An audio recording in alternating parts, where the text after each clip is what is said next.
નમસ્કાર વિદ્યાર્થી મિત્રો, MS પાવર જીકે પ્લેટફોર્મ પર આપનું હાર્દિક સ્વાગત છે. વિદ્યાર્થી મિત્રો, તમારા માટે દરેક પરીક્ષામાં ઉપયોગી નીવડે એવા 25 પ્રશ્નો કે જે વારંવાર પરીક્ષામાં પૂછાય છે એવા પ્રશ્નોનો ભાગ 21 લઈને આજે તમારી આગળ ઉપસ્થિત છું. તો વિદ્યાર્થી મિત્રો, સમયનો વધારે બગાડ ના કરતા જોઈએ આજનો પ્રશ્ન નંબર 1.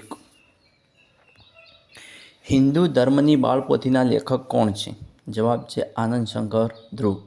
હિન્દુ ધર્મની બાળપોથીના લેખક કોણ છે? જવાબ છે આનંદ શંકર ધ્રુવ. નેક્સ્ટ પ્રશ્ન. કોઈપણ ખરડાને કાયદો બનાવવા માટે કોની સહી જરૂરી છે? તો જવાબ છે રાષ્ટ્રપતિ. કોઈપણ ખરડાને કાયદો બનાવવા માટે રાષ્ટ્રપતિની સહી જરૂરી છે. નેક્સ્ટ પ્રશ્ન.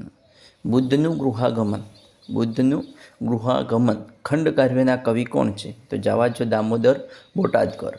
બુદ્ધનું ગૃહાગમન ખંડ કાવ્યના કવિ કોણ છે? દામોદર બોટાદકર. નેક્સ્ટ પ્રશ્ન. કોઈપણ ખરડો નાણાકીય છે કે કેમ એ કોણ નક્કી કરે છે? તો જવાબ છે સ્પીકર. કોઈપણ ખરડો નાણાકીય છે કે કેમ એ કોણ નક્કી કરે છે? જવાબ છે સ્પીકર. વિદ્યાર્થી મિત્રો, જો તમને મારા વિડીયો પસંદ આવતા હોય તો મારી ચેનલને સબસ્ક્રાઈબ કરવાનું અને તમારા મિત્રો સાથે લિંક શેર કરવાનું ના ભૂલતા. નેક્સ્ટ પ્રશ્ન. ધરતીનું લૂણના લેખક કોણ છે? ધરતીનું લૂણના લેખક કોણ છે? જવાબ છે સ્વામી આનંદ.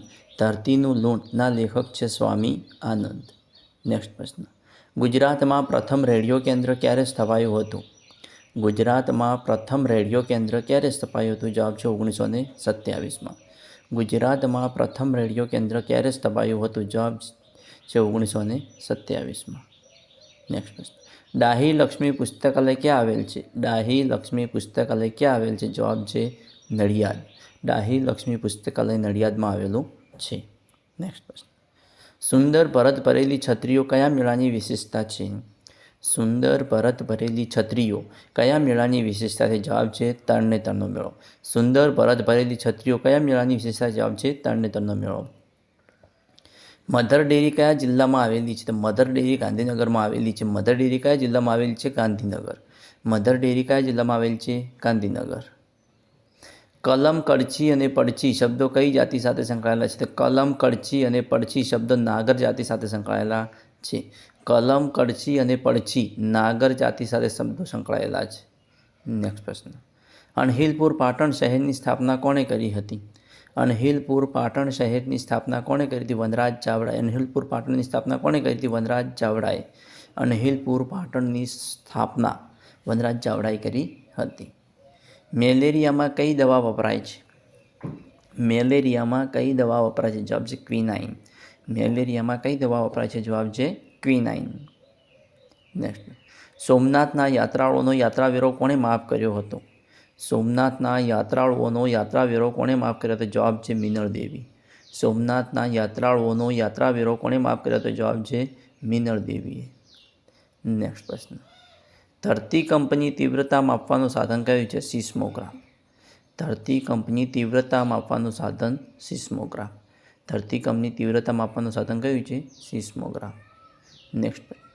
હું કૂતરાની મોત મરીશ પણ સ્વરાજ લીધા વિના આશ્રમમાં નહીં આવું. હું કૂતરાની મોત મરીશ પણ સ્વરાજ લીધા વિના આશ્રમમાં નહીં આવું. આ કોનું વિધાન છે? જવાબ છે ગાંધીજી. હું કૂતરાની મોત મરીશ પણ સ્વરાજ લીધા વિના આશ્રમમાં નહીં આવું કોનું કથન છે? જવાબ છે ગાંધીજી.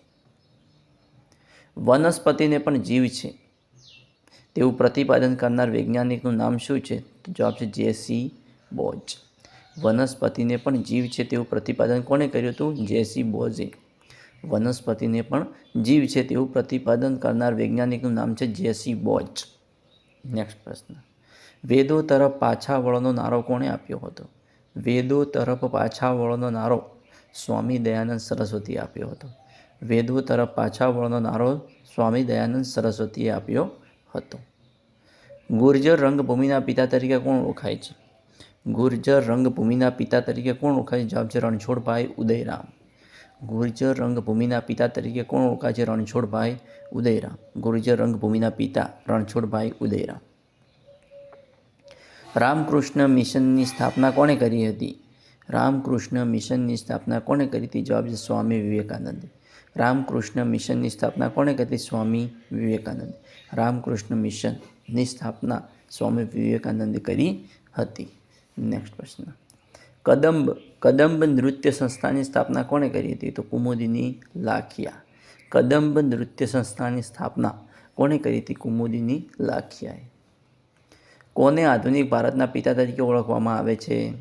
આધુનિક ભારતના પિતા રાજા રામમોહન રાય. આધુનિક ભારતના પિતા રાજા રામમોહન રાય. આધુનિક ભારતના પિતા તરીકે કોણ ઓળખાય છે? રાજા રામમોહન રાય.